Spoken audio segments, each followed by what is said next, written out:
have to make this our theme song, Boy Green, because it's always NFL season around here, isn't it? I mean, it seems that way most of the time.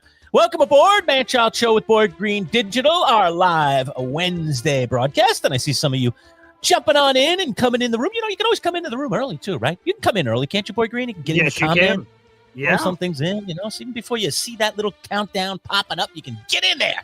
Have some fun with us. All right. We're talking football as we always do on a Wednesday, and we always kick off our Wednesday show, which, by the way, is brought to you today by our friends at Crest Cadillac down on Automobile Row right here in Central New York. We'll have more from Crest Cadillac in a little bit, but we bring in our NFL insider from PFF. We talk to him every single week. Let's welcome back in Dalton Wasserman. What's up, Dalton? How are you? Fantastic. Another good week, another weird week. Wasn't it kind of a weird week in football? It felt like this week kind of changed the vibe a little bit from the first few weeks, obviously high energy and all that, but it felt like we, some big upsets and comebacks, a lot of weird stuff going on this week, huh? It's always weird when both the Jets and Giants lose. I always find that very weird, Dalton. Sometimes certain things you have to have constants in your life. Sometimes you just have a few things that are constant, you can rely on, Yeah, it was weird. I agree with you. And we're going to talk about some weird stuff, Dalton. It's on my list, and we will get to it all. But let's start with the most recent news, and that is a trade going down, a quarterback moving from the Cleveland Browns, sent packing to try and save another team. Except the problem is he's like, is he 40, 41? I should know the exact age of one Joe Flacco. But Joe Flacco was traded, and Cincinnati needs some help 40. Without Joe Burrow. 40, thank you. So let's talk about it. Can he have an impact? And the rumor mill says out there, Dalton, they're going to try and get him on the field this weekend. How's it? Yeah, I mean, considering the rest of their team, their defense, their offensive line, everything like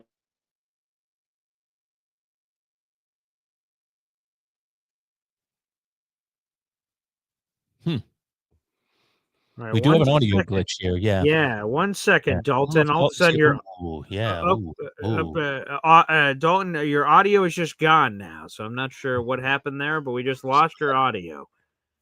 Video fine, audio gone. Yep. You are gone now. So okay, I'm going to try to kick you out of the room. I'll see if we can bring you back in here. Bring him back. Yeah, throw him out. So Dalton, if you can hear us, try to re-enter the room and we'll see. Yeah, you just sort of dropped off there. That was throwing you out. But as we're waiting for that, Lerch, it's let's give a shout out to Hap Peace here in the chat. Hey, fellas, he said, "Nice meeting you, Lerch," because of course this weekend, Lerch. It's nice to meet you. We're here on the live and his show. wife. They're very nice people. Yeah, so a shout out to you, Hap. He sung, of course. He brought out the guitar and was singing for the tailgate, which was a lot of fun. Let me ask you about that while we're waiting for Dalton here to try to reconnect. So the Boy Green Daily theme song, I'll call it, the Hep song. Is it your theme song? I don't know. It is. Yeah. Where did that come from? What was the genesis of all Hep?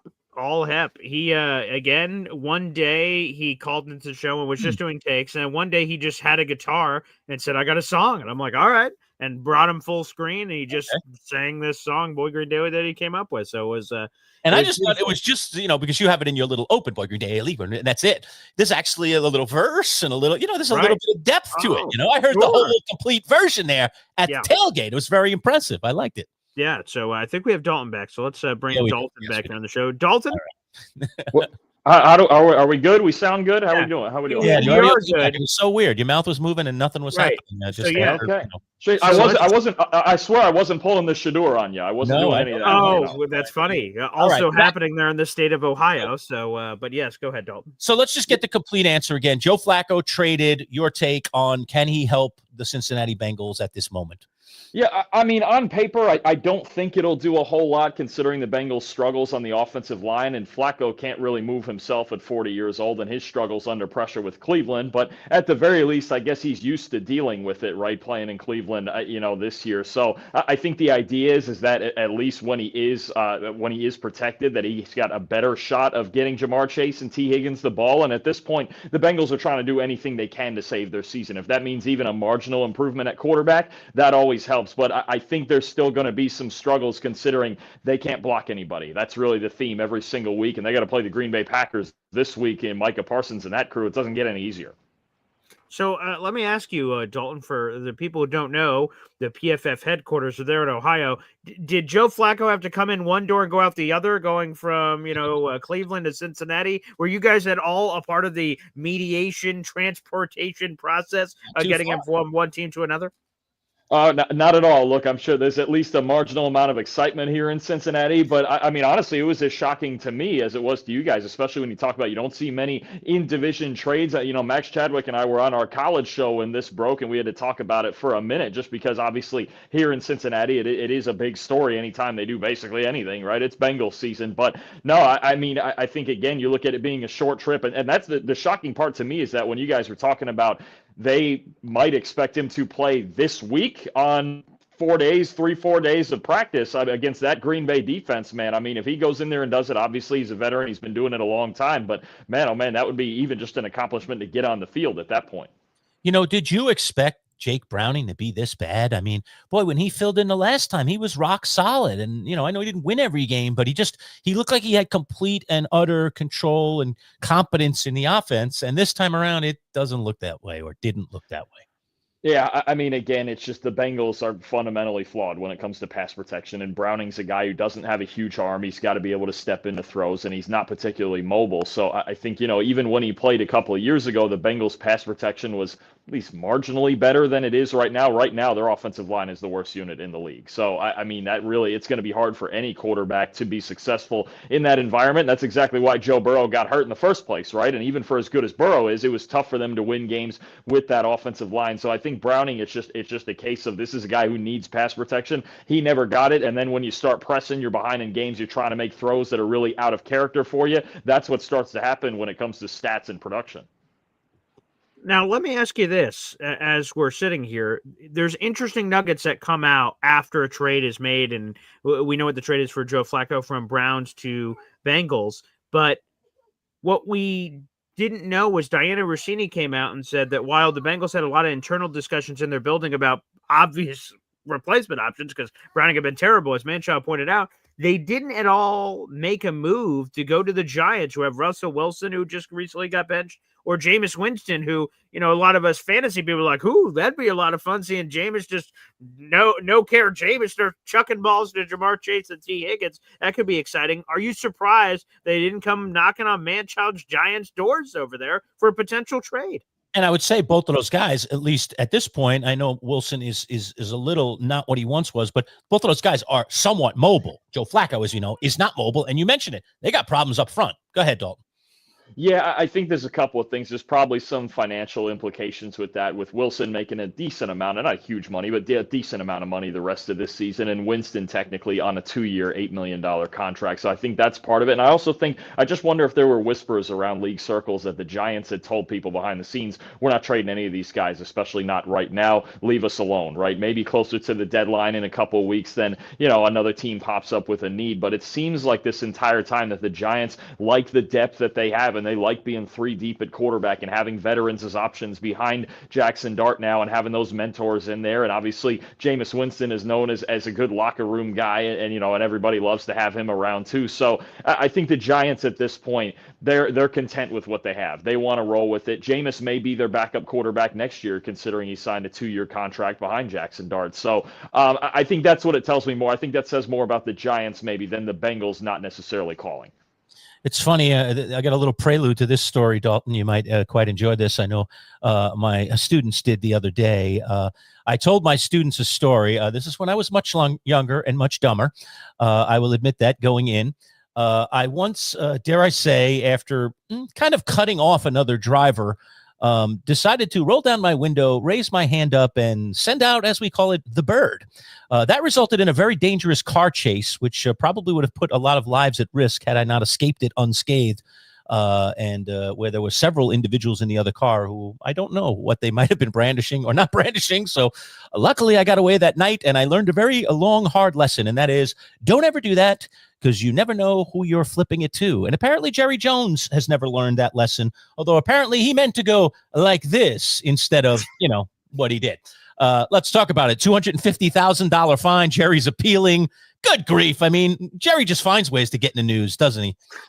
Well, he certainly loves the attention. And I think, to be, especially in a road stadium, it seems just odd to go and do all that. But who knows what the guy in front of him was saying. But no, it's a weird look for an NFL owner to be flipping off fans, obviously, especially when, you mentioned it. A young and dumb thing is one thing. We've seen players do that with fans and things of that nature. But it is a bit odd for the guy in charge of the league's most valuable team to look down on a fan and do that. So, I mean, and $250,000 is chump change to him. I wish I could say the same thing, but yeah, I mean, it's strange. It is a bit strange for sure. And who knows, at this point, 0-5 and all the frustration, who knows what those Jet fans are out there saying to him. But no, certainly not a place for it, especially when all the cameras are constantly rolling on him more than anybody else.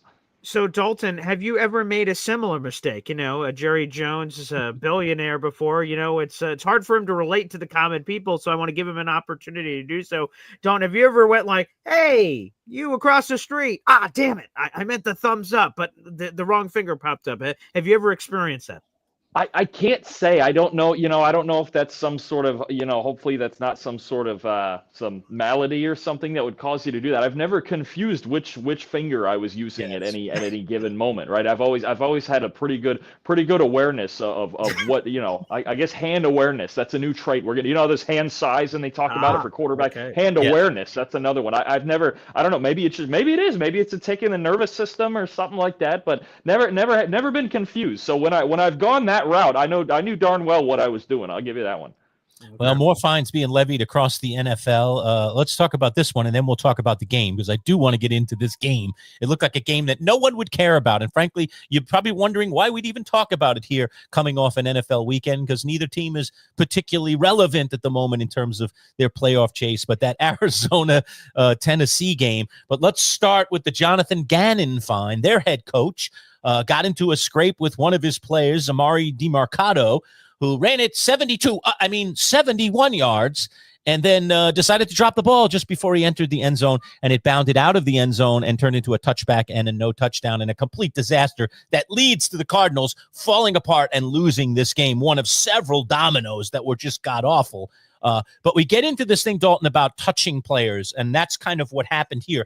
Physical contact between a coach and a player caught on camera, and the NFL doesn't want to see that, and thus Jonathan Gannon not only issued a public apology, but he's paying a fine as well. Let's talk about it.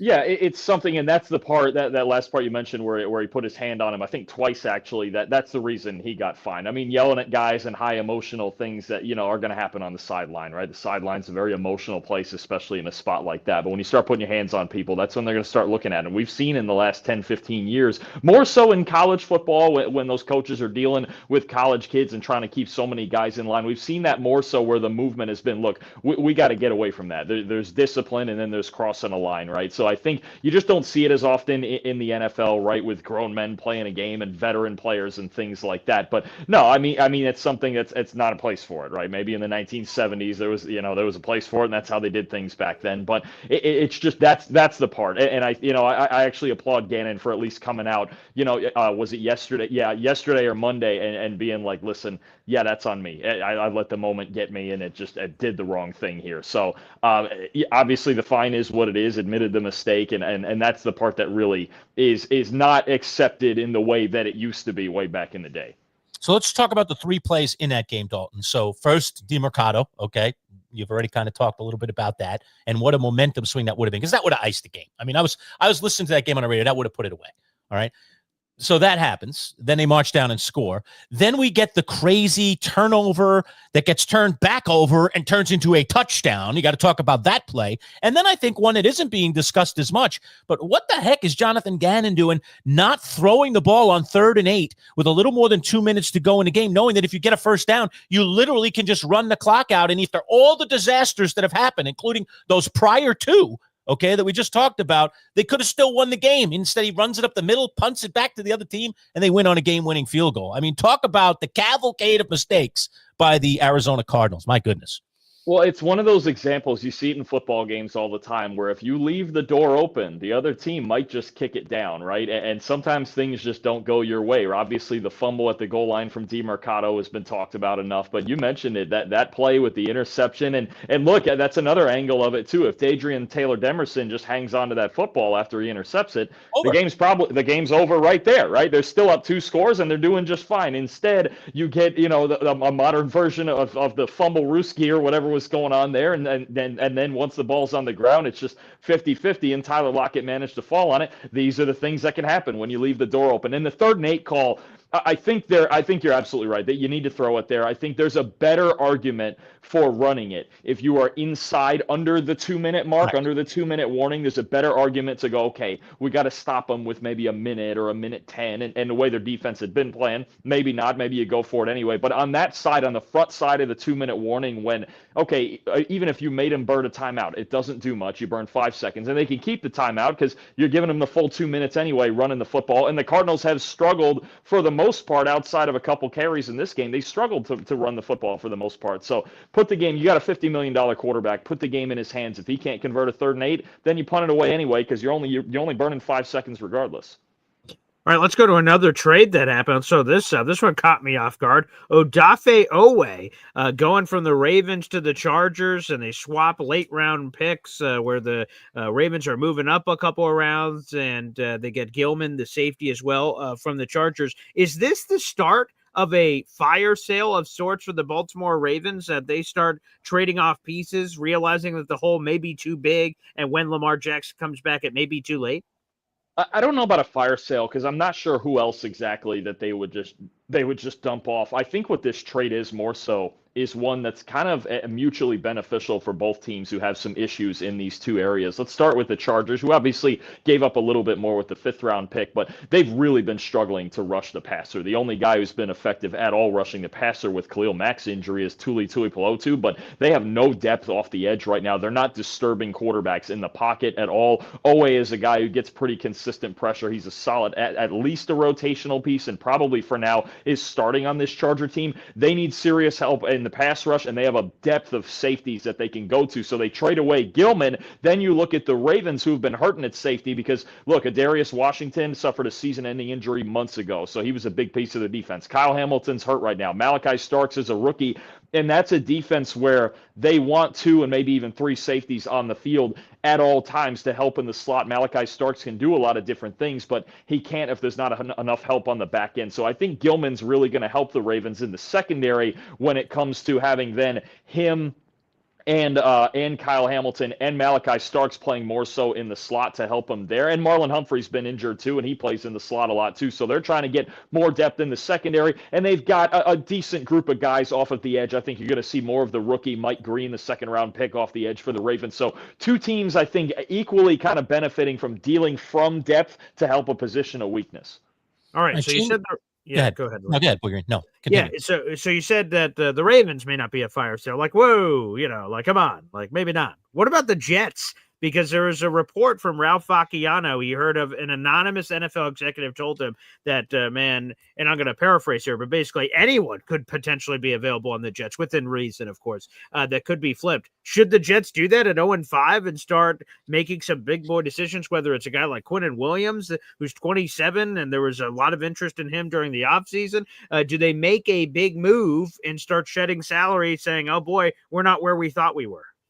I mean, if they're feeling like they're just going to gun for the 1st overall pick and start completely over again, I mean, I get it. It depends. There's a lot of financial stuff that goes into that. I think the only 2 guys on the entire team probably that, at least veteran guys that are safe, are probably Sauce Gardner and Garrett Wilson because they've just signed the contracts. But when you look at, a Quinnen Williams would be a big move, a move that would change a defense on the other side. They could get a lot for. I think Breece Hall's name is going to continue to come up as a rental for a team that needs a running back for a playoff run.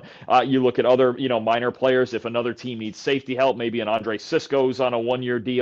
I just think this Jet team, we see where they're going as constructed, right? And it's just a matter of if they're getting the 1st overall pick or the 3rd, or how many games they're going to win in that process. But no, I think it would make sense for them to at least look around and see what sort of offers they can get. But I would think the biggest name that has a very good chance of being traded, I think, is Breece Hall. And he's had a good start to his season. He looks good. He's even in the losses looked good in the run game. That's the guy I'm looking at first. And one more quickie here. So, the Jets, if the draft started today, would have the number 1 overall pick. I have not looked at anything with the draft. And on top of the great work you do with Trevor Sikkema here, Dalton, you also do the PFF College Football Show. So for Jet fans that may be watching right now, I have no idea because I paid no attention to it, but I guess I'm going to be forced to, not for your show, but in terms of who could possibly be available. If the Jets had the number 1 overall pick and it's the draft time, who would they be taking? Is it a quarterback? Who's the quarterback that'd be there? Or would it be someone else? Let me know. Inform us.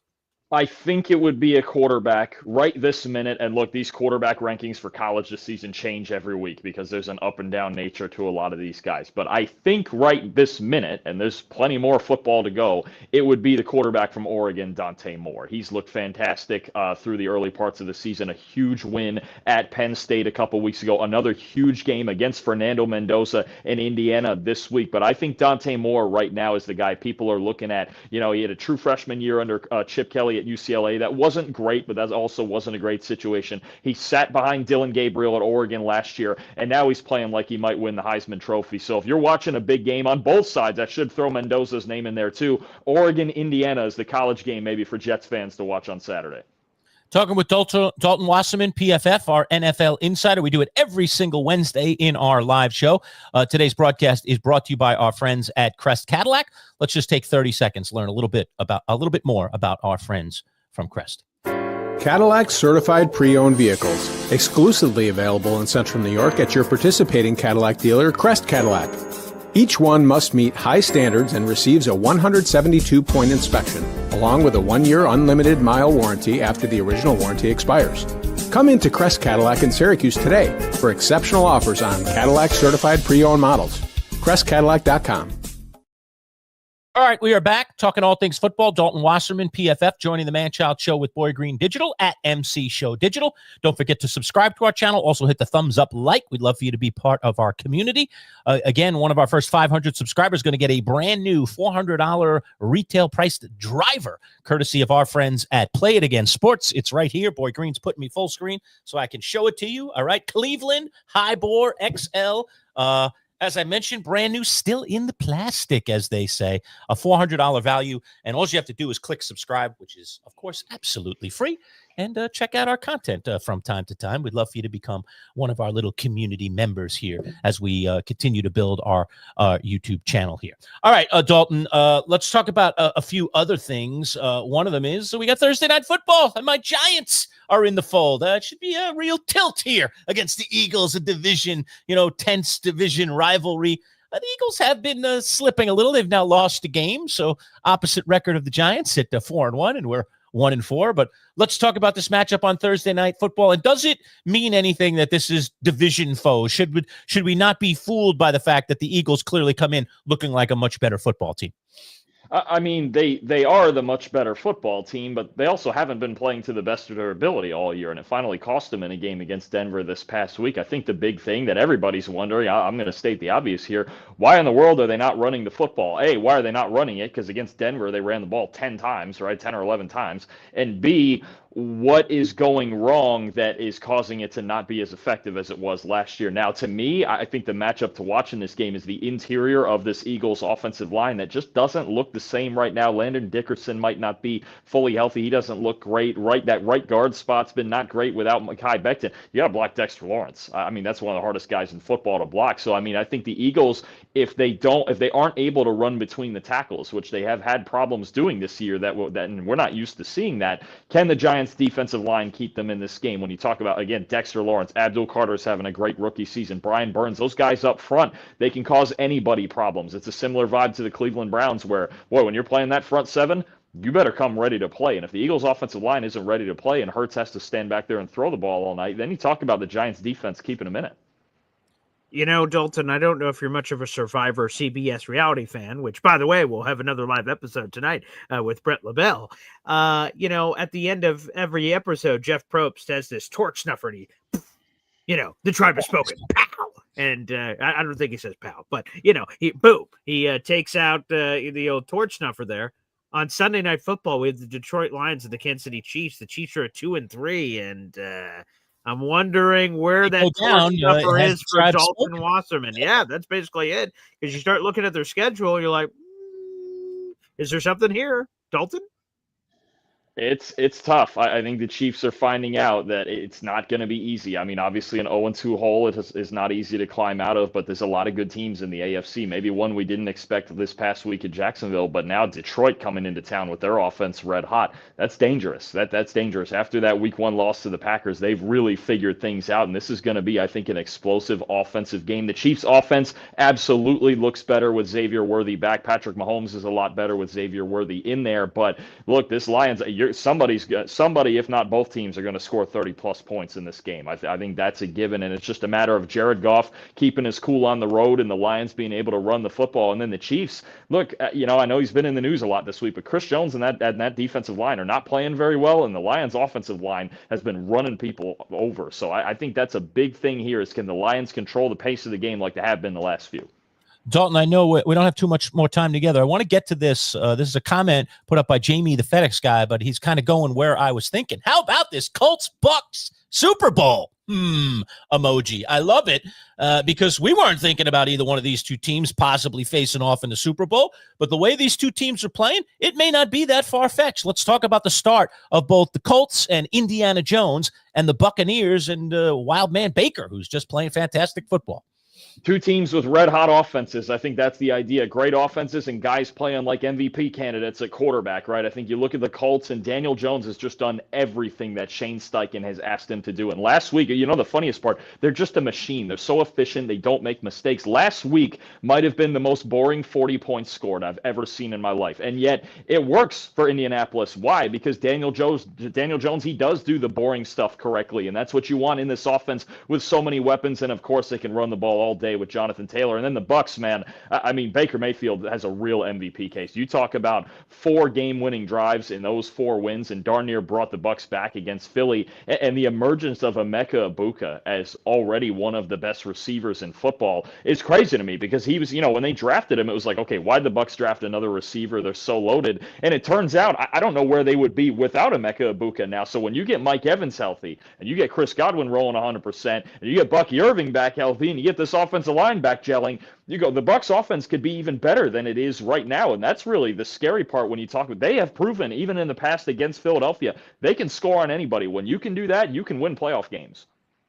It certainly seems that way. Dalton, I want to thank you so much for joining us here on the show. Can you give us some plugs for PFF Pro Football Focus? What you guys got cooking this week?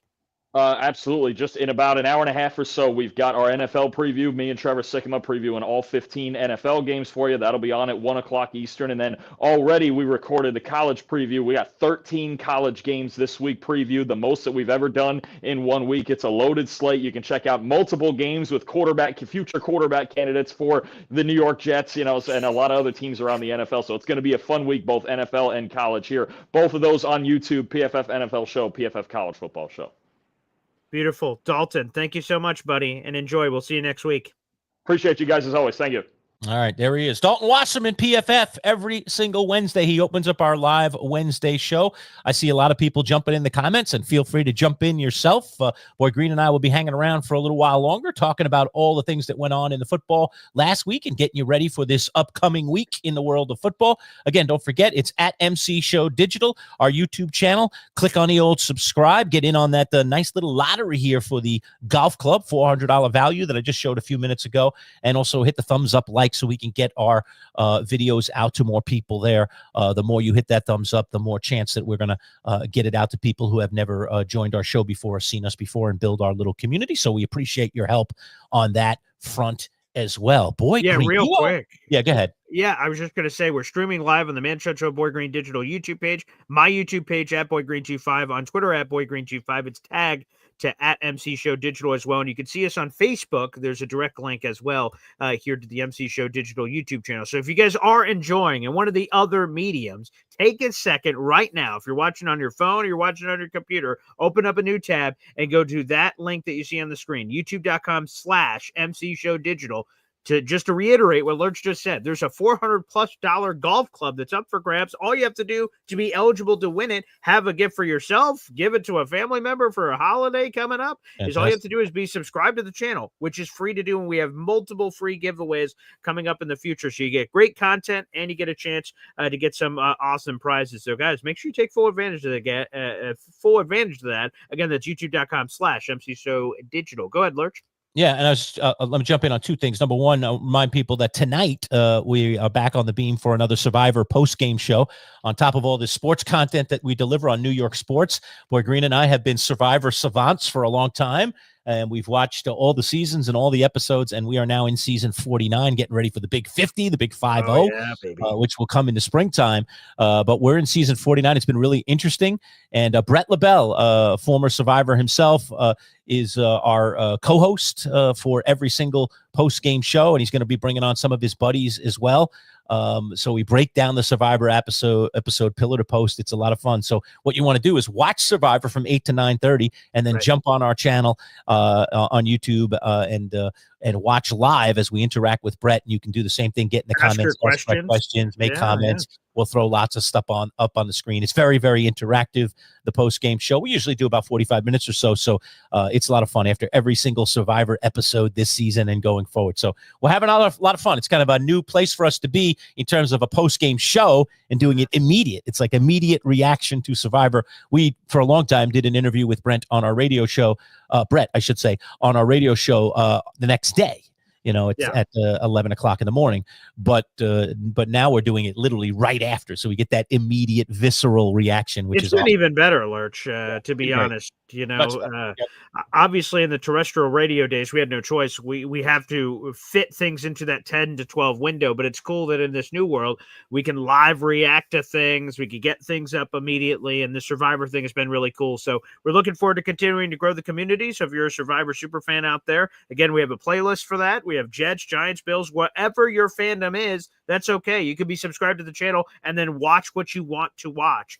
If you want to watch everything, great. We appreciate that. But, enjoy what you want to enjoy. We're sort of a buffet du jour, and you get to pick what you want, which is a great thing.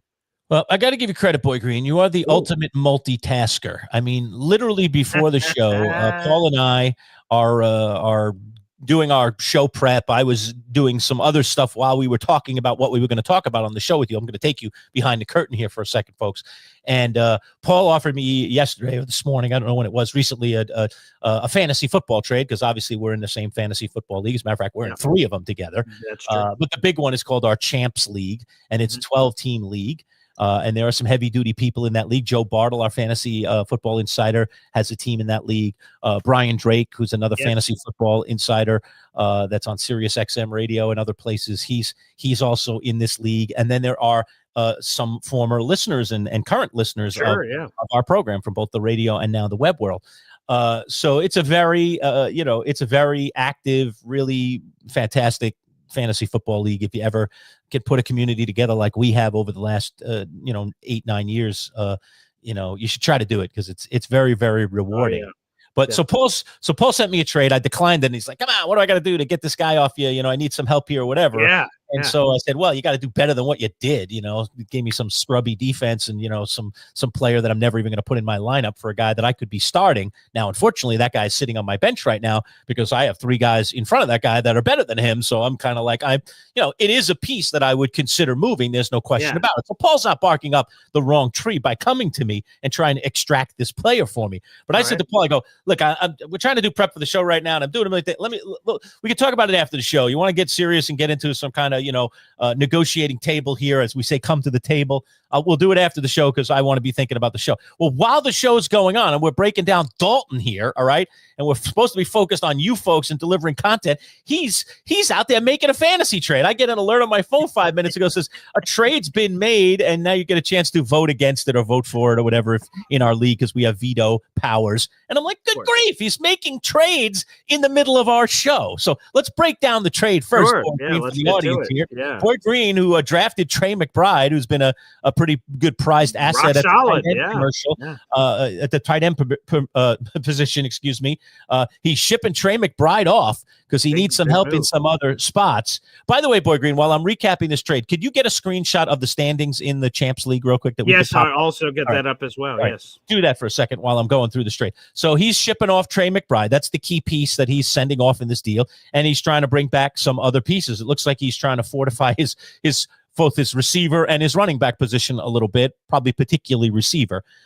So he sends off Trey McBride, and he includes in this trade one of his wide receivers. Is it Tyquan Thornton, the guy from that it is? Yes, Tyquan. Okay, sometimes I get the first names mixed up. So Tyquan Thornton, who's had a pretty good start actually for the Kansas City Chiefs, but now that Xavier Worthy's back, I think his value is kind of or Rashee Rice perhaps. Shrinking, and then when Rice returns, this guy's going to have no role. So the fool that took on Tyquan Thornton as part of this deal, thinking he was getting something, is really not getting anything. He was getting his Trey McBride, and a guy in 2 weeks is going to be not valuable at all anymore and sitting on the bench in Kansas City unless there's another injury. All right, that aside, okay, it's Trey McBride being shipped off and another player you put it up there. Okay, I don't even have to read it.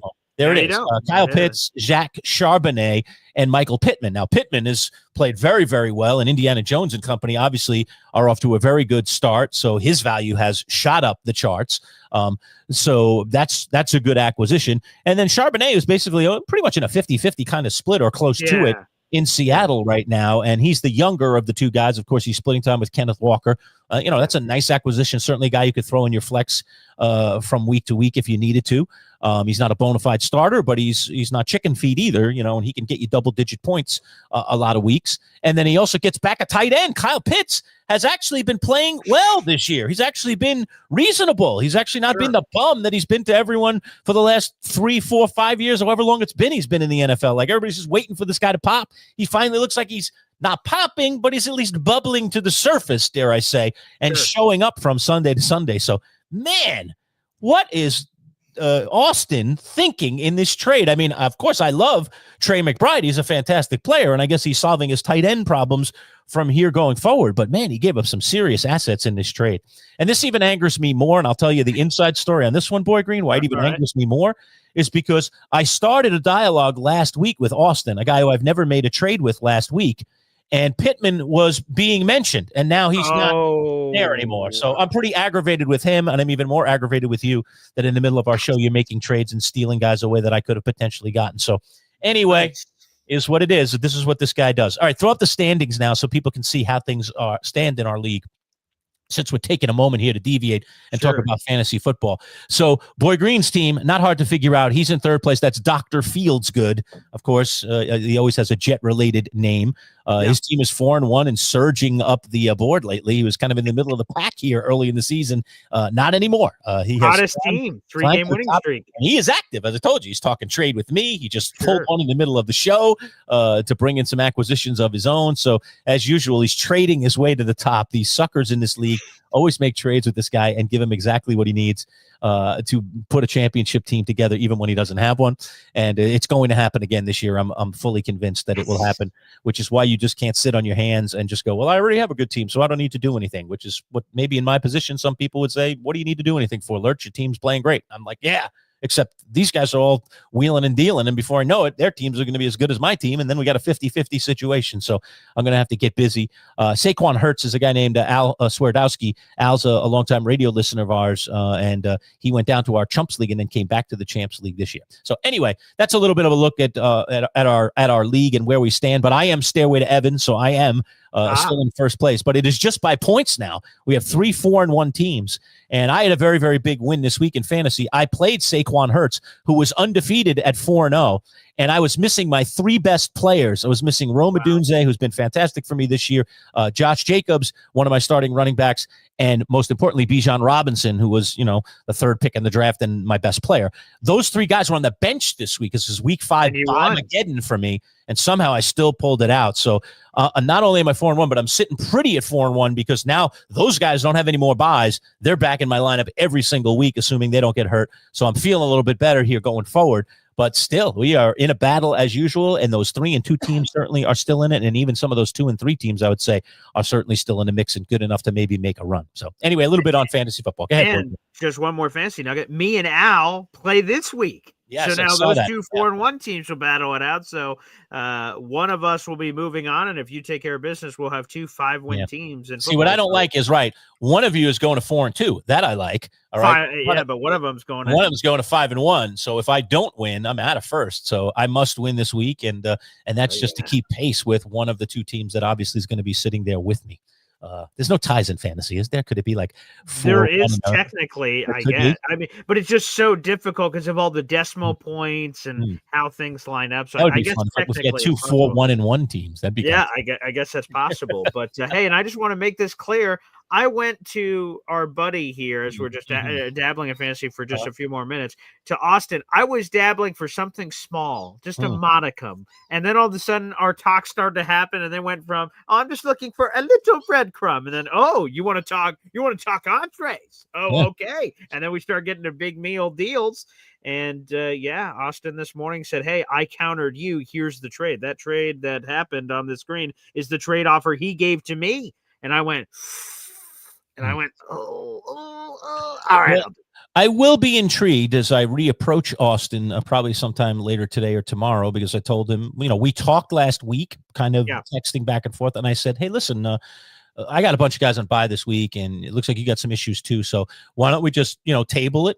You're interested. I'm interested. I know who you're interested in. You know who I'm interested in. Let's just beginning of next week, we'll come back to the table and try and get this all ironed out. So I haven't had the time to do that yet, but apparently if I spent my time during our show doing it, maybe I would have all the time that I would need, and then I could make these trades. So, now I wonder, now that he shipped off Pittman, is that now put me in a different position with him and what he's willing to part with, because he had a glut of receivers. As you know, Boy Green, I am the running back team where I could use maybe a little bit of help outside of Roma Dunze is in the receiver room. And so I've been actively, no secret here, actively looking for the right fit in terms of a good receiver. And I'll give up a little bit of my running back depth. I'm willing to do that for the right player. And so Pittman was one of several players that we were discussing. But maybe I can help you out then. Maybe out goes Austin, in comes Boy Green to help save the day. Yeah, sure. Yeah. There's a reason why me and you have had, like, in the history of our 8+ years together in fantasy, like 2 trades, I think. I remember a kicker. And one was like such a crumb. Yeah, it was a kicker swap. We had a horrible kicker swap. That was one of our trades, nothing trade. Yeah. And then one small scale bench players kind of trade. But let's do something big, Lerch. Yeah. Paul and I never can get together on trade because he always tries to fleece me, and he doesn't want to be reasonable. And then I get turned off and I just move on and I just go, listen, Jamie, that's a good trade for both. See, there's an unbiased member of our league saying, you never know how a trade's going to turn out. But I don't know. I like it. If I didn't know the names, and you said this is the trade going down, I like your side better. We'll see what we always ask Bartle about all our trades in our leagues, especially any big ones that happen on Friday. So I'm betting my bottom dollar here. Knock on wood, folks. I'm betting my bottom dollar that Joe Bartle says Boy Green fleeced him in this trade, because I think he's got 3 usable players out of this trade that he's going to put into his lineup regularly, and the other guy got 1. Because the second guy he got is going to be gone in 2 weeks. He's going to be we don't know. We don't know. Yeah, we're not sure. Yeah, we do know. We do know. Look at the smile on his face. You seeing this crazy stuff? This is what goes on in our crazy fantasy league. So look out. They're all sharks. They're circling. The sharks are always circling around. Okay. Anyway, fantasy aside, sorry about that. Great diversion there, folks. But that's what makes fantasy so fun, is you can have these fun arguments and evaluating players. Everybody sees players differently in terms of what their value is. And I think a lot of times, especially in fantasy, we value our own players so dearly. Like, we drafted them, we picked them, we like them. And then when they're maybe not going so well, we still go, yeah, but I still like them. Just like, well, the stats say you probably shouldn't like them, so maybe you better part with them. So we'll see. It's always tough to part with players that you believed in and that you drafted. And and give them to other people for other pittances. So we'll see how that all goes down. All right, but other news and notes from the week, Boy Green, of the NFL. I'm just looking at my sheet here. I mean, an impressive win by Indianapolis. We mentioned that with Dalton. Boy, Daniel Jones. What's going on? I mean, this guy, he's been transformed as a Colt. Now, it's regular season games. They're off to a good start. There's still a lot of time to go, but it does feel like system and fit are working here for Daniel Jones. And that really makes me scratch my head and wonder, why wasn't it a fit for the Giants? What was wrong? It almost, I hate to say it, is bad for Brian Daboll that Daniel Jones is hitting on all cylinders with another coach. Definitely. Yeah. Yeah, and I would just say this. So the Colts are 4-1 right now. That's a great record. Here are some of the opponents they have, and I'm going to go out of order. Arizona, who's been shooting themselves in the foot. Tennessee, who just got their first win. You've got Houston twice, who's been awful. And you have Jacksonville twice, although they're picking up steam. I just count the wins. I'm like, oh, my goodness, this team could totally be, at a minimum, a wild card, and maybe they win their division outright. So things have been going good. I mean, Dalton Wasserman talked about it a little bit earlier, that Daniel Jones is just doing exactly what he is being instructed to do by Shane Steichen. So I think that's helping. To me, and I talked about this when some Jet fans wanted Daniel Jones, and I'm like, what are you guys talking about? It's the market that is clearly at least part of the problem here, on top of perhaps his own inabilities. And he goes to Indianapolis, and with all due respect, they got nothing media out there. Like, he's not being hounded in the streets. And they're doing well, obviously, but like, Daniel Jones got away from the pressure and the lights and everything. He's just getting back to basics football, and he's got a really talented team. Their offensive line's really good. Jonathan Taylor's good. I like that Michael Pittman guy. If you guys could get him out in the fantasy trade world, I would highly recommend it. They got and obviously Tyler Warren, who Lerch killed in the draft. Everyone else is looking for a tight end here. Tyler Warren, he can run the ball. He can catch a ball. He's versatile. Jet fans wanted him all over the place. I understand why. I was a Warren warrior. I wanted him too. And he's been spectacular. So I think it's just been the perfect storm. The division stinks. They're doing very well, and they're spinning some pieces. So, I'll give all due respect. I say their division stinks. That's not fair, since they're the only division that has 2 4-win teams in it. Give salute to Jacksonville. So those will be some fun matchups later in the season. But, you're getting to beat up on the bottom of that division, and let's see what happens. So it's been impressive. Indiana Jones has turned a corner. Obviously, that's terrible news for Brian Daboll, because he's having all of his own issues. So to see the guy that he had in his hands, and they not only let him go, like let him slip through their fingers, they cut him straight up and just dumped him, even though there was a lot of drama there of he requested his release and all this other stuff, but how they handled everything, it was just very bizarre. So now you got to catch the heat when it doesn't work out, and another team picked up your quote unquote trash, and they've clearly turned it into treasure. Yeah, by the way, I was lucky enough, Darren Waller was floating around there on the waiver wire last week. I saw you pick him up. And I picked him up, and now, ironically, this morning I got a trade offer for Darren Waller. So there's some people in our league interested in Darren Waller as well. Wow. Offering me, of course, a pittance for him. So I'll just hold on to the tight end depth, wait for my buy to come, plug Waller in, and there you go. Life will be fine. Or if my tight end gets hurt, well, at least I got a backup plan, and I don't have to go, get desperate here. Phil asked this question, though. Pop it up on the screen here, Boy Green. If the Giants get blown out tomorrow, does Brian Daboll potentially get fired? We talked about this in depth with Ed Valentine in yesterday's Inside the Giants segment. So I'll relay what Ed said, and I think I'd echo his sentiments. Ed said this. He said, no, I don't think that would happen. I think we asked him almost that exact question. Straight up, basically, right, yeah. And he said, but it wouldn't surprise me if the Giants perform poorly against the Eagles on Thursday Night Football, that we see maybe a Steve Wilks firing. That they might. Well, not Steve Wilks. Steve Wilks is Jets defensive coordinator. Oh, I'm sorry. Yeah. Who am I talking about? I'm sorry. Shane Bowen. Shane Bowen. I'm sorry. Yeah. My mind went somewhere else. Shane Bowen, who's the Giants DC, because there, are rumblings that the defense isn't playing up to its potential, and there's a lot of good players there, and they're not getting much pressure on the quarterback, yada yada. So maybe a different scheme, a different guy, maybe something starts happening there. So that was Ed's take, and Ed's he's on the pulse. I find a lot of his commentary We talk to him week in and week out all season long. I find him to be kind of on the pulse. He's pretty plugged into the Giants. He talks to the players. I'm not talking about the players. I'm talking about the players, the people that make decisions, a fair amount. And he's always probing for things of that nature. So I kind of trust his viewpoint on this one. I don't think if the season continues the way it has started, I don't think that I just don't think that Dable will have a job at the end of the year. I hate that we're going to make another change and do it all over again, but the fan base is going to make demands, of ownership, and ownership doesn't want the fan base constantly at odds with them. They're already struggling to win games. So, and already there were a lot of people in the fan base. I don't know what the percentage was, but I'd say a strong percentage. It may not have been over the 50% line, but still a very strong contingent of Giant fans that did not want them to keep this regime in power. Okay, 100%. Dable and Shane, let's get rid of them. Okay, let's move forward. They clearly aren't good enough to do this job the way that we need it done. Now that groundswell is starting to grow because those that had faith, myself included, I have been a faith guy. I like continuity. I like faith. I said it to Ed during our chat with him yesterday. I said, Ed, I'm starting to lose faith. I look at the play calling. I'm like, what are they doing? The offense is not innovative. I know Dart went out there and had one good game, but then he looked awful in this last game.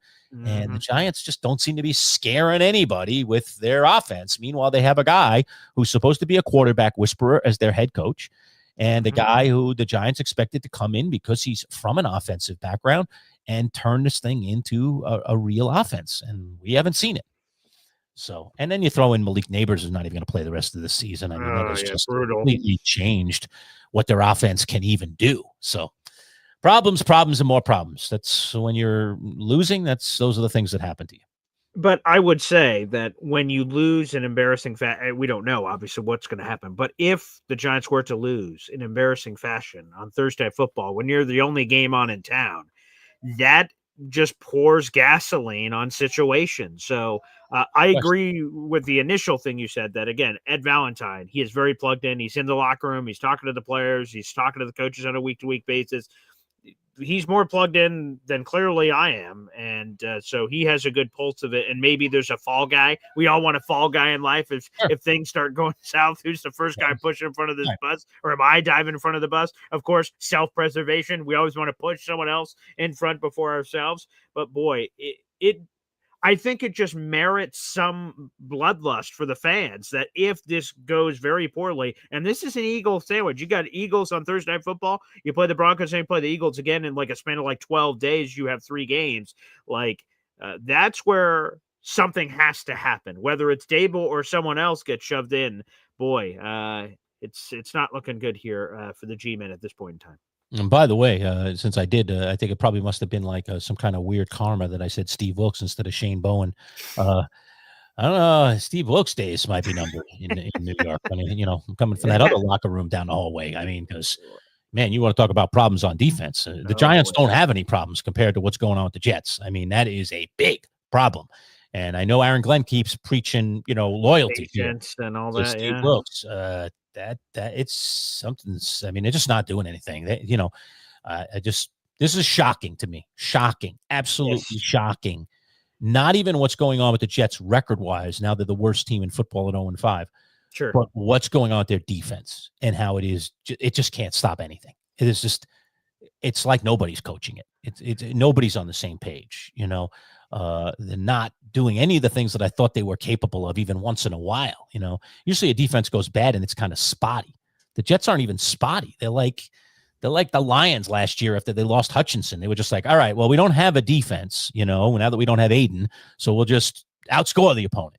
That was their formula, and they got away with it because they have a really good offensive team.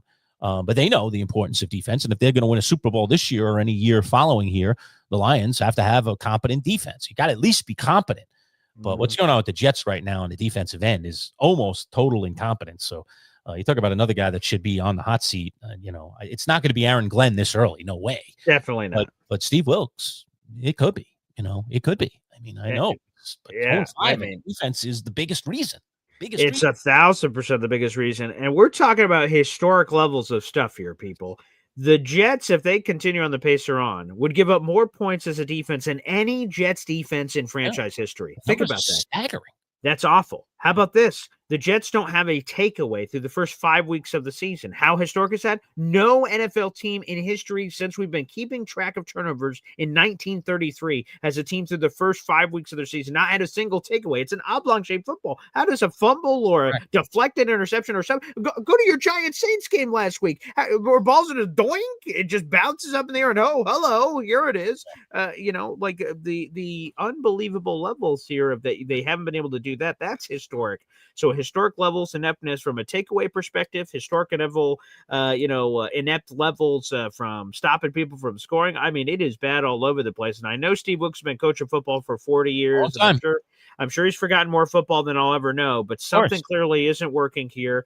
Aaron Glenn has different defensive philosophies. Steve Wilkes has different defensive philosophies. And all options, they said they're going to blend it. But if this is a blended drink, it tastes like garbage because it's just these polar opposite things that don't taste well together. So what's going to happen? Who's getting shoved? We're talking about this bus analogy. Who's getting shoved? Aaron Glenn's not getting shoved in front of this bus. Sorry, Steve Wilkes. You might be the fall guy. Yeah. I think it's going that way, and I know it's so early. We're 5 games in. I know. But this is the world we're in now, folks. We are in a reactive world, and when you see things aren't working very early on, sometimes you just got to cut the cord. And I agree. When those two came together, I was like, that's not making a lot of sense. I mean, Wilkes, this is a guy that was once a head coach in this league. This is a guy that, that has, as you said, is very, very experienced. He's been around the block. Right. He's had great successes. He's even had some failures. Okay. They haven't all been successes either. He's had both things happen to him, but I just didn't see stylistically that working, and it doesn't look like it is. And unless, a miracle happens here in the next couple of weeks, I think, man, Jets management is crazy if they're not thinking about doing something, and that something would probably be Steve Wilkes. I would assume. Try to go a different direction there with that defense. As sad as that is, I'll never advocate for people's firings, but it just seems like something has to be done, and it's not going to be the head coach at this point. There's no way. Definitely not. I mean, there are a million examples out there, folks. Dan Campbell, it was a disaster when he first took over the Lions. Okay, 10-1. Yeah, they were terrible. They were terrible. Okay, and look at what they've turned into. So you can't quit on a coach this early. But they need to start seeing more signs from everyone, and the defense is just so upside down and backwards and wrong that it may, unfortunately, there may be a fall guy here, and that fall guy is likely going to be Wilkes. If they're going to go that route, then he's. And by the way, rightfully so. Sometimes we say fall guy, and you're like, the wrong guy. Didn't deserve it. Right? Didn't deserve it. Yeah. This feels more like the numbers say it's not working. Definitely it's not working. So move on. Let's spend a little bit of time talking about the Bills. I know we're going to have Anthony on the show tomorrow, and that'll be great. We always do our Bills Insider, Anthony Prohaska from Cover One on Thursdays, and we usually get that out at 11, right, on Thursdays typically, right, Boy Green? That's usually correct, or earlier. Yeah. So we always do our interview with Anthony on Thursday mornings, and oh boy, we haven't spent a ton of time talking about the Bills, who maybe are the most deserving of our time these days, with at least in terms of wins and losses. They have the most of any of the New York teams. As a matter of fact, our two teams combined don't even have as many wins as the Bills. And the Bills did lose, however, their first game of the season in their own building, wearing those whiteout uniforms with people dressed in white and waving white towels. I mean, it had the makings of, okay, we're going to kick some butt and take no prisoners. But that did not happen. The New England Patriots came in there and they exerted defensively on the Bills, and Drake May continues to impress. I thought he would be much better this year. I drafted him in several fantasy leagues. I have him in our Champs League. He's not leaving my roster. I love that guy.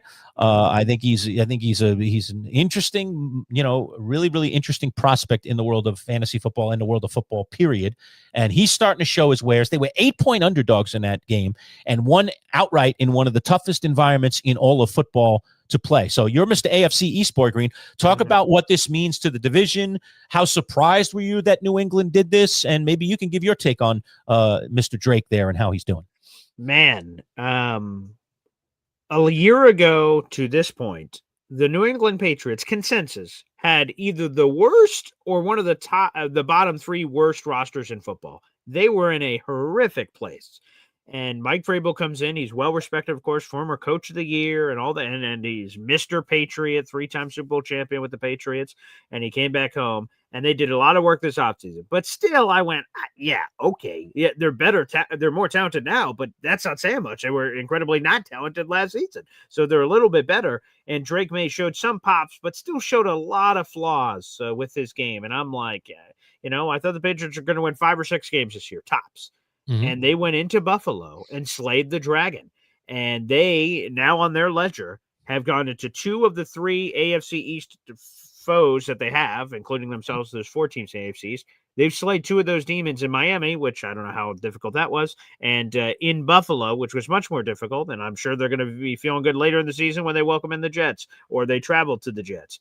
New England is a threat to win the AFC East. When you go in and beat the defending champs 5 years in a row in their building, and Stephon Diggs gets to have his revenge game in your building, and obviously he had a game for the ages and was terrific. Yeah, Buffalo, I saw, locally, Buffalo people pull this out, I guess, when they get a loss, which was their first loss of the season. They pull out the panic meter, and different TV hosts at the station go, well, where do you sit on the panic meter? Our buddy Matthew Beauvais was, calibrating with everyone on the desk. Oh, where should the panic meter be after this? And it was funny. And he was at the 4.1 on the scale of 1 to 10, 4.1. Was how the magnitude was on the earthquake. I'm not exactly sure how we got to 4.1, but that's neither here nor there, I suppose. And that's about where my panic meter would be. I'm fascinated. I can't wait to hear what Nancy Prohaska, because it's just been win, win, win, win, win. It's been all gravy. And when we're winning, it's easy to see all the roses and colors and everything. But then when you're faced with a loss in your own house against a divisional foe that a lot of Bills people overlooked, you're like, whoa, that's a bitter pill. Yes. And so all the credit in the world. Drake May made some big boy throws in that fourth quarter. Stephon Diggs was terrific. And it wasn't a perfect win, but a win's a win. And now New England, you look at their schedule, and they're playing New Orleans. They're playing a lot of these winnable games where all of a sudden you can blink and the Patriots just jump to the 6-7 win team immediately. If they win these games they're supposed to win, that of course can't be guaranteed. They lost to the friggin' Las Vegas Raiders in week 1. And I think that was the Raiders, one of their only wins on the season. And I believe it is their only win on the season. So you can never guarantee. That's why you play the games and any given Sunday and all that jazz. But wow, that was a statement win for New England. And if I may, I think that was the best win post Tom Brady of this Patriots era. Yeah, okay. That makes some sense. I mean, they've been down in the mouth for a while. You're right to say that. That's not a bad take at all. And maybe we will have a race in this division, because it certainly didn't look like we were going to have much of a race in this division. I don't think Miami or the Jets are going to be making any runs anytime soon. I don't think so. Yeah. So at least, can New England, at least challenge Buffalo or give Buffalo a reason to go out there and play hard every single week to get those W's. Yeah, it's going to be fascinating, our discussion with Anthony tomorrow. And Mr. Superstitious, as I call him. We're getting closer to Halloween, so I'm freaking out. I'm freaking out a little bit for Anthony, but he'll be okay. But that was a signature win for New England to go into Buffalo in that situation with them wearing the funky uniforms and doing the whiteout, the rivalry uniforms on their backs. That was a good win for New England. And Drake May was fantastic. He played really, really well down the stretch, and made some really, really big clutch plays in that game. So kudos to the Patriots, who I hate to congratulate at any time. I do too. I hate New England with a fiery passion. We're an honest show, so I guess we give credit where credit is due, even though sometimes when we really don't want to. Let me ask you about one other game that I've had in my mind, Boy Green, before we kind of pack things in today, and that is that game that was out in L.A. The Chargers, of course, coming off that loss to the Giants, and you're thinking, all right, they were undefeated coming into that, and then they get beat by the Giants, but everything's been going so nicely for John. I'm going to mix Jim Harbaugh. Jim Harbaugh, thank you. Yeah. Jim Harbaugh out there now back in the pros. His brother may be struggling in Baltimore, but Jim, as it's been nothing but rose petals and flowers at his feet in LA since he's arrived. He has gotten the Chargers looking like a real viable playoff contender and beyond. And Washington gets the return of Jaden Daniels. They're pretty banged up, though. No McLaurin, Debo was questionable until game time. He did play well in that game. They're running the young running backs now that cross right, because Eckler's out for the season, right? Becoming a household name now because he's got the backfield. So Washington to go all the way across country, play LA, a little angry, coming off a loss to the Giants that they probably feel they shouldn't have had, and Washington goes in and beats them as underdogs. Handily, yeah. So what's your faith in the where are you on the Charger meter right now? We talked about the panic meter in Buffalo. They don't panic out in LA. They're just chilling out there. But what is the panic meter, or what should the panic meter be for the LA Chargers, who now suddenly are 3-2 and kind of a mediocrity, dare I say, in some weird way? Yeah, I would say this. I was a guy that after the first 3 weeks of football, I'm like, oh my goodness, the Chargers are the best team in the league. You got to give them their credit. Look who they've beaten. Look how it all looks for each of these things. And now all of a sudden they've fallen back to the division, a division they had a commanding lead over. Now all of a sudden they're tied with the Broncos at 3-2. The Chiefs are roaring back at 2-3. And you're like, oh my goodness. So the panic meter is high. If you're a Chargers fan, you already know the word I'm about to say. It's chargering. Look it up in the dictionary. It's a verb. It is when the Chargers just implode on themselves somehow, no matter what the situation is, and we're suddenly having that. Anyone could be beaten. You brought up the Giants, and it was great. It was West Coast, East Coast. All the pieces were there, and the Chargers flopped. But to your point, they returned home. They're playing a Washington team with Jayden Daniels. Who knows? He's been out for multiple weeks. What kind of level of Jayden Daniels are you even getting in this game? And to lose that game is just it's a tough one to stomach. I know Washington's good. They were in the NFC Championship game last year. But when you put in the context, all the guys that were missing, that's a game you just don't lose if you're the Chargers. So that you're not supposed to lose anyway. And they certainly have. So to me, I think the panic meter is very high. If I had to put it on the scale, I put it at like a 6.5 right now. But the good news is that you look at their schedule. They play the Dolphins this week, handle business, get back on the right side of things, and all of a sudden now you can start operating. You're going to have some tough games against the Colts, but you still play Tennessee. You play Vegas again. Like there's some other games on the schedule that are eminently winnable if you're a Chargers fan, and then you're already at 3, and then you start stacking up 4, 5, 6, 7, 8, and the path is there to get right back into the playoff mix. But I'd be a little nervous if I was an LA Chargers fan right now. Yeah, no question about it. All right. Before we go, Boy Green, on Monday, because you were in transit on Monday, as you know, Matt Lombardo sat in, and I thank Matt again for jumping in on our live Monday show. But I wanted to make sure, I know you've done it already on your Boy Green Daily show, but I wanted to pass it along here and do it here on our show, and that is the thank yous for all the people that worked that event over the weekend. Again, for those of you that haven't been plugged in, Paul had an amazing tailgate. Him and one of his Jet fan nuts, who also does some podcasting with him, Woody, hosted a tailgate for the Jets-Cowboys game. The game did not go as we had hoped. But other than I wish I had seen Jerry throw the bird there. That would have been a nice way to kind of end it. I don't know when it happened. When did that happen, by the way? Fourth quarter. So the Cowboys scored their final touchdown, and then that's when he started. Okay. I'll term it interacting with fans. Yeah. All right. I might have already been on my way out of the building at that point. But I would have, that would have been worth staying for.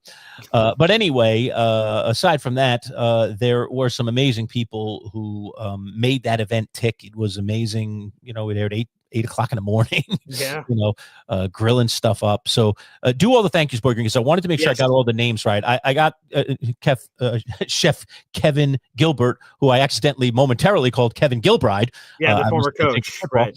But I corrected myself very, very quickly. I didn't know the name of the DJ and all the other people who helped out. So why don't you do a nice round thank you for all those folks, because that was a tremendous event. My son and I had a great time. Awesome. I got to meet a lot of your crew there, some of whom have been nice enough to come on over to this channel and take a gander at what we're doing over here that goes obviously beyond just Jets coverage. Some thank yous. Go ahead and take care of it. Of course. So, again, the number one, of course, is Chef Kevin Gilbert. He catered food for 70 people, all with the full staff of him, his wife, and his son. Incredible. They were sweating. It was 85 degrees. They're in a parking lot, on blacktop, cooking on grills and making delicious food for people, for 70 people. So that was remarkable. I said it on Monday. I'll say it again. Hardest working person at that event was clearly Chef Kevin. Yeah, James Woody was our entertainment coordinator from cornhole to he had like this football toss game. There was footballs out there. He provided all the drinks, and he provided even more options than we even talked about. So there was water, there was Gatorade, there was seltzers, there was alcohol, there was liquor. I mean, he provided anything and everything, and people could just BYOB, take whatever they wanted, which was awesome. So all the entertainment stuff and the crazy dancing in front of the DJ booth are moves I don't think I can replicate. So certainly a salute to him. Yes, DJ Gina Turner was our DJ, and she was a real thrill. And there was a secondary DJ that rotated in with her. That is Willie. So both of them DJ'd the event. It was mostly Gina fronting it, but they rotate in and out for all the different things that they were doing. And Lou B, who you got to meet, Lurch, he provided I talked about the sprinter on Monday's show, the incredible jet sprinter that he has, this Mercedes sprinter that is like a portable man cave. I mean, that's maybe the best way to describe it. It's a portable man cave. He's got a massive flat screen TV in there that is hooked up to satellite and everything else. He put on the Tea and Crumpets game in London and invited me in, shut the door on me and my son, and then turned up the surround sound. And I was like, what the heck, man? This is like, what an experience. So, and he drives that thing all over the country, apparently, following the Jets and having a blast and having fun. So, talk about Lou. Yeah, and Lou did the same thing for me. He said, hey, Paul, I want to talk to you about something. I'm like, oh, okay. And he brought me in the sprinter and then shut the door. I'm like, oh, God, is this serious? Like, did I mess something up? And all of a sudden, boom, boom, boom, music, the virtual fireplace behind, and then the TVs. And I'm like, good Lord. So it was pretty cool. And he was explaining how it all works and everything. And Lou B hooked me up and hooked the show up basically with Jets Giant joint practice, which I was able to bring those reports back. So shout out to Lou B for that. And he's the one who organized that. Gina and Willie were there as his DJs. He brought in the sprinter and brought that element. He gathered everyone together where we had the group photos and group jet chants. So I appreciate him, like, sort of being on top of me, because I was sort of entertained hosting the event, but like people had to keep going like, oh, there's this thing coming up. Yeah. Oh, this thing. Okay. So Lou B, Gina Turner, Willie, Chef Kevin Gilbert, Chef Kevin Gilbert's bride, his son, James Woody, and Hep as well, because Hep sang the song for us, and he says, we made the Lerch video, which, by the way, I just got an email with the link, so I can't wait to see you guys will see it with our intro when that thing is officially finished. I have not seen the video yet of what we were doing, so that'll be an interesting watch here after the show, and we've got other shows to record and do today, but it was a thrilling experience. Awesome. Thank you to the 70+ Jet fans that came out. And there was all these obstacles. Our tailgate was supposed to be in a certain location, and that was blown up in a hole. So that wasn't possible. So we had to pivot and go to a new place. But despite all that, everyone found that place. It was cool for you, Lerch, because like you mentioned, some of the people from the morning show have transitioned over here. So you got to put name to faces. And I was telling someone the other day, I think that brings us all closer. Like, we've all been close that you guys are all commenting and engaging every day. But now that we've seen each other, it's like a family thing. Yeah. And the cool thing is people want to do it every year now, so we're going to be doing it every year. So we'll see. Lerch, Zay, everybody in the universe is welcome back for the people who missed it. That was the number one comment I got. Damn, I can't wait for next year. Damn, I can't wait for next year. Or the people that missed it said, damn it, I got to be there next year. I said, well, make sure you pen it in your calendars, folks. Well, look, those traditions are great. When you have these traditions and they work and people really enjoy themselves, they work. And I warned you about hosting. Did you have any fun yourself? Hosting is not a lot of fun. Oh, no, not at all. I'll tell you what, I'm so mad because I was doing a lot of research leading up to Sunday morning because I haven't been to a game in the Meadowlands in a long time. I didn't know exactly where our parking lot was and everything. And I just wanted to get the lay of the land. Yeah. And so I was online doing what you do online. I was investigating, finding exactly where lot D is. Okay, where's D1? Oh, there it is at the very tip of the lot. It's very close to the stadium. Okay, well, it looks like I got to loop around on this road to come in. And it's just kind of getting the lay of the land. Amongst my travels, I read a piece, an article, something comes up in my research as I'm researching where to go and how to do this and what time I should get there. All right. And it says D1 to D3 is closed for the entire 2025 season. And I was like, whoa. And then I was like, and then I went and looked at the lot, a diagram of the lot, and I could see there were other Ds because it's the D lot. Yeah, right, correct. Just put numbers on the poles. Right, D, 1, 2, 3, 4, 5, 6, 7, 8, 9, 10. You know where to meet people. Like if you go to the mall or whatever and you park your car somewhere, you say, oh, I parked by E1. You know where your car is, so you can go find it. All right, that's all it is. It's just a place to locate. Yeah, right. And so I was like, we're supposed to be at D1. Does Paul know that D1 is closed? D1 to D3 shut down. They're like doing construction. Then I got on like Google Earth. This is all this research I'm doing. I just in a nutcase, I guess, and I go on Google Earth and I'm taking a look at what I think might be live shots of parking lot D1. I literally have honed in now Google Earth coming right down, and it shows D1 in perfectly working condition, and the whole lot looks open. I don't see any construction paraphernalia or anything. So I'm like, maybe it's not closed, even though that article said it's closed down for the entire 2020. Maybe they've already reopened it. Maybe, I don't know. Yeah. Maybe the article's wrong. And so I just let it go. And then when I arrived, I saw that there was construction. I go, yep, D1 is closed. And I was so mad that I didn't tell you, because if you had known in advance, you could have texted out the whole group and not have to go through the rigmarole that you're going through that morning, reposting stuff, getting online. Every person is now calling you. Where are you? We're at D1 because there is no D1. Where are you? Oh, we're at D6. Oh, good Lord. The whole thing. So sorry about that. No, that's not on you. I wish I had thought of it, though. I just wish I'm usually like buttoned up that way where I have that thing that you don't know, and so I'm so mad that I didn't even just mention it, because it might have made you look into it a little bit more before we got to Sunday morning. Oh, definitely, yeah. And then you might have said, oh, everybody, listen up. New deal. We're now at D7. Right. Move the whole party, and now everyone knows where to go, and you don't get 100 phone calls that morning. So, oh boy, but the million phone calls. So, but to your last question here about entertaining. So, I did do all the hosting, and all you get called into all these different things. Like, oh man, we got to help set up the table. Okay, there's a kerfluffle over here that needs to get fixed. Oh yes, always something. And no, my biggest regret is that I did too much hosting and not enough eating. So like, Chef Kevin Gilbert, we got this on video, so this will be another thing that comes out. Chef made all these custom items on the menu, so Manchild, you have to crack that menu lineup next year. There's a name for a special item. And he said, Paul, here's the first burger with a quail egg and burger and cheese with the shaved bacon. He's like, here, try it on camera. I'm like, okay. And I ate it. I was like, oh my God, this is delicious. I want to eat 1,000 of these gosh darn sliders. And that was the only burger I had the entire time. Of course. You didn't even eat anything else. Yeah. And then I swung back around and saw all the food was getting packed up, and I was just I had missed it, and I'm like, what an idiot. So next year, I was hungry, but I just wasn't meeting my hunger needs because I was helping everyone else. That's the life of a host. But the good thing is, if you do it multiple times, then it gets smoother. People kind of know what they're doing, so then they don't bother you. It's because people don't know what to do that they got to come to. Who are they going to come to? They're going to come to the leader. Yeah, the organizer. They're going to say, you're the where do I go? What do I do? Right. So all the questions are going to come to you as people figure it out, especially the returners. They'll know exactly where to go, exactly what to do, exactly how to handle it. Yeah. So is what it is, but and too bad. And Hep, I love you to death.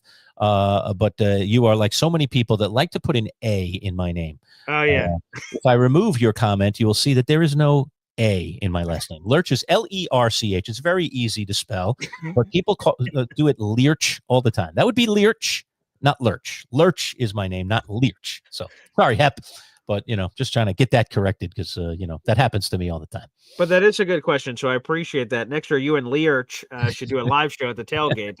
I've had a few people ask about this, and I would tell you nothing's impossible, but with how many people are in the tailgating and the Wi-Fi limited? Like there could be a lot of problems. Maybe there could be like a PA style thing, but I would still probably want to record it. But we'd have to figure out all the technical details that are included in that. That would be cool. We'd have to think about it and talk about it. But I will tell you this: we plan on doing it every year, and every year I want to set the bar even higher. I was like, oh, last year we did this. This year we're going to do this and this and this and this. I'll tell you how it could be done if we would ever do it at the tailgate.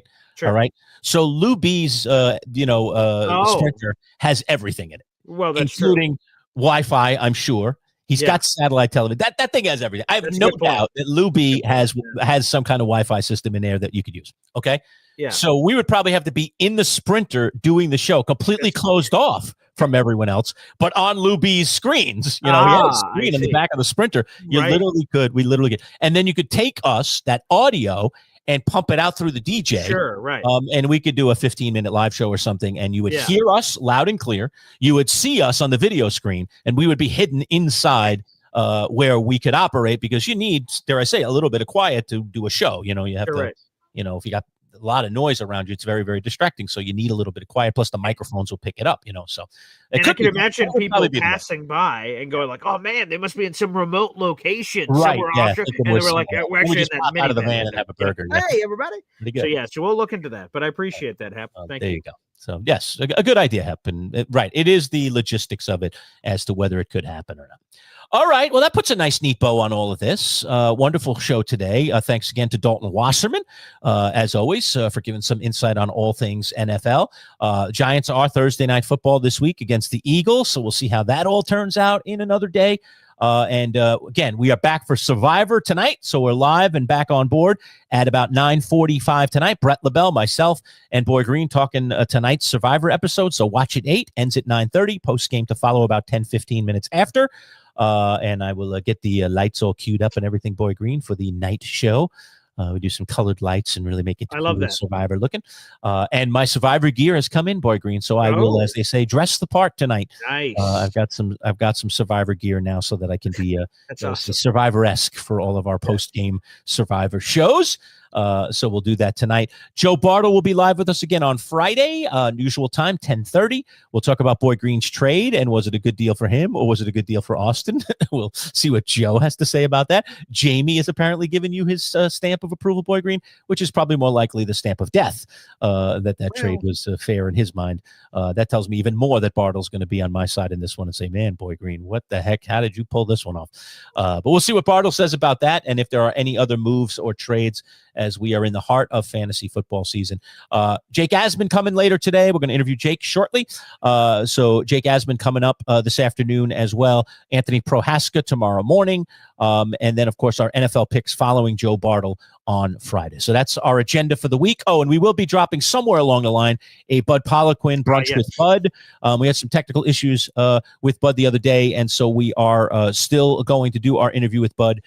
We just are in the process of rearranging that. So once we have a time for that, we will let you know when we will be dropping our usual Bud Poliquin interview this week. Bud is going to talk with us this week. I'm very anxious actually to talk to him this week, because we're going to talk about the passing of two former Syracuse athletes, two that we lost far too early at 39 years old. Arthur Jones, who played for Syracuse and also played for the Baltimore Ravens and won a Super Bowl ring with the Ravens, passed this week, 39 years old.